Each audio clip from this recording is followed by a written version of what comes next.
Those details now. HerKey, which was formerly known as JobsForHer, got $4 million in a funding round. The round saw participation from Kallari, 361 Asset, and a host of angel investors, including Zia Modi, Puneet Dalmia, Pramit Javeri, and others. Now, the platform has transformed into a career engagement platform that unlocks opportunities, learning, and communities for women in India by connecting them with career champions. Joining us now to talk about the fund allocation plan and the growth blueprint is Neha Bagaria, the founder and CEO of HerKey, and with me, my colleague Ritu.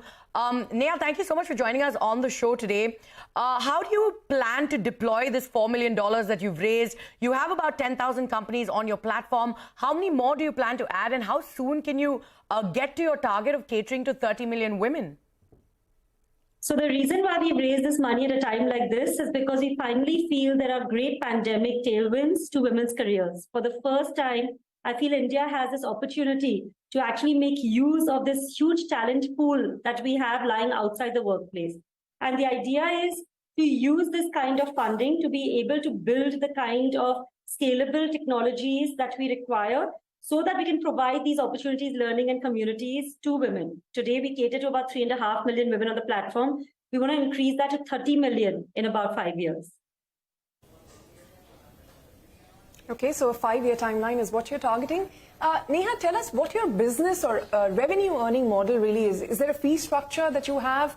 Is that fixed, and what kind of margins are you able to get in? That's one part of the question. And also, when it comes to recruiting the top talent for companies, are you facing competition or stiff competition from some of the large headhunting firms which have established their niche? Sure. I mean, our revenue model is actually based on the companies paying us to promote themselves to our women talent pool. So we have these prepaid subscription models which companies opt for so that they can put themselves out there from branding themselves as a women-friendly organization, really engaging with the women audience and humanizing their companies. And lastly, hosting a bunch of hiring or recruiting drives in order to get this talent pool to actually join them. We're also expanding our offerings to companies so that we don't just cater to the recruitment piece of it, but also work with them to increase the retention and promotion of women workplace so that we can have a larger number of women who are starting, restarting, and rising in the workplace. When it comes to the competition from other headhunters, in fact, they are also part of the companies that use our platform in order to find the talent, the right women talent, so that they can use that to cater to their corporates. Because at the end of the day, if you look at regular career platforms, the women participation in these platforms is only 15 to 20%. So we have to increase that pipeline first of women in order to equalize the playing field when it comes to recruitment. Right. All right. About your revenues then and the targets that you've set for yourself for this year, where will the next leg of growth come from? Are you looking to enter more geographies, or are you looking at revenue diversification, new streams of revenue? So today, the largest need that we see is in India, because India has only 20% women participation rate in the labor force versus America, which is at 55%, and China, which is at 60%. So our focus is first to solve this problem for India. And we are looking at, of course, doubling our revenue in the next year. And that will come, one, from having much deeper relationships with our current clients, getting more companies, and not just the large companies that have diversity goals, but getting every company in India to start focusing on getting more women into the workplace. And secondly, working on a much larger product line offering with our companies so that we can cater to the entire career life cycle of their women candidates. Neha, very briefly, when it comes to women entering, re-entering, or staying on in the workforce, what are the biggest challenges, and are they unique to the position that these women are in terms of seniority levels? So there are very different challenges at every stage of a woman's career, because the problem is that women's career journeys usually traverse through different phases of life. So when a woman is starting her career, the big challenge there is that, very often she is advised to take less challenging roles or, accept a lower pay. And that lower pay becomes a benchmark for future salaries. When a woman is restarting, there's a huge challenge over there because there's a big loss of confidence that a woman goes through.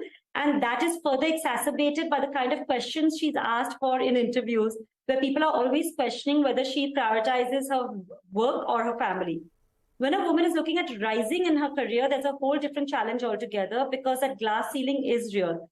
There are still a lot of huge changes we need to do in our evaluations, appraisals, networking, in order for women to be able to shatter that glass ceiling and move ahead.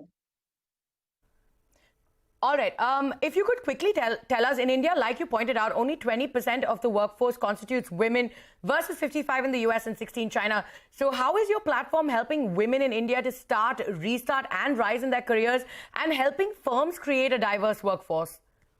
So we're looking at it like a three-pronged approach, which is the three pillars of the HerKey platform. It's opportunities, learning, and communities. When it comes to opportunities, we want to make sure that we're opening up all these job opportunities and career opportunities for women. Getting companies to realize that every job is a job for her. Second, when it comes to learning, we're actually working with all our learning partners to curate specific learning programs for the needs of women. And it's shocking that no matter how evolved our edtech industry is right now, we haven't been catering to the unique needs of women in their career journeys. For example, not just focusing on hard skills, but also focusing on dealing with life skills and power skills, like what we like to call it at HerKey. The third piece is from the communities angle. And that is very critical because in India, what really holds these women back is not their education or their qualifications or their competence.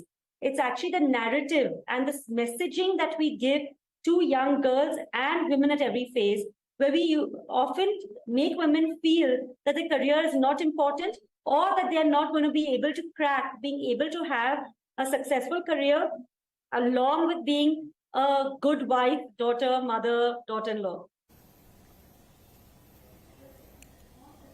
Neha, thank you very much. Unfortunately, we've run out of time, but we wish you all the very best because we know there is an urgent need to have more diversity in the workforce. So thank you for your time here on Startup Thank you.